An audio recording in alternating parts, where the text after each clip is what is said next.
On a farm about 30 kilometers from the city of Lviv in western Ukraine, 21-year-old Vasyl Kuzev is preparing for the spring sowing.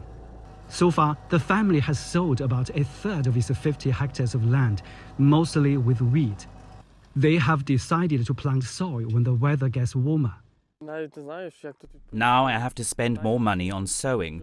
Before the conflict, fertilizer cost 12,000 Ukrainian hryvnia. Now they cost 20,000. A big difference.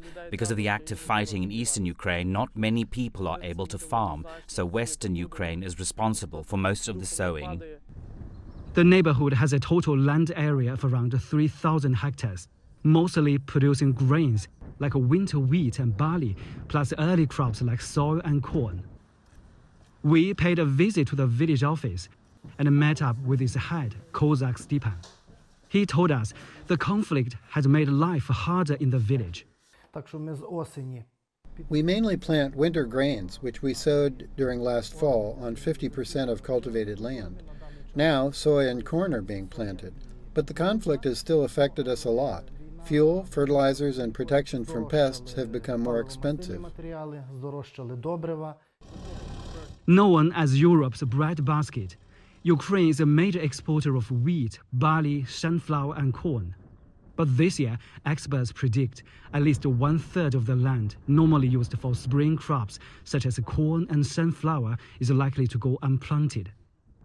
The Ukrainian government estimates the country may manage to plant over 13 million hectares of crops, but still is 3.5 million hectares less than last year. Ukraine is a major global agriculture producer and exporter. But as a result of the conflict, the country is expected to see a sharp decline in crops planted by farmers this year. And people here have decided to focus on simpler, easier to grow crops rather than high-margin ones for export. Tatiana Hetman, the head of the Lviv region's agriculture department, says the recent attacks on infrastructure, especially the one on the fuel depot, have disrupted its agricultural supply chain. Despite a funding program for the most vulnerable farmers, she says Ukraine will see a decrease of 30% in production of crops for basic goods. Our government has the right to limit exports due to certain conditions like conflict to ensure food security. Many countries depend on Ukraine's exports like the EU, some Asian and African countries. The world will surely feel the difference. The prices will go up and some products will not be available in those countries. Vasyl Kuzev recognizes the challenges ahead for large-scale sowing. He says there's no other way but to work hard and provide food for people.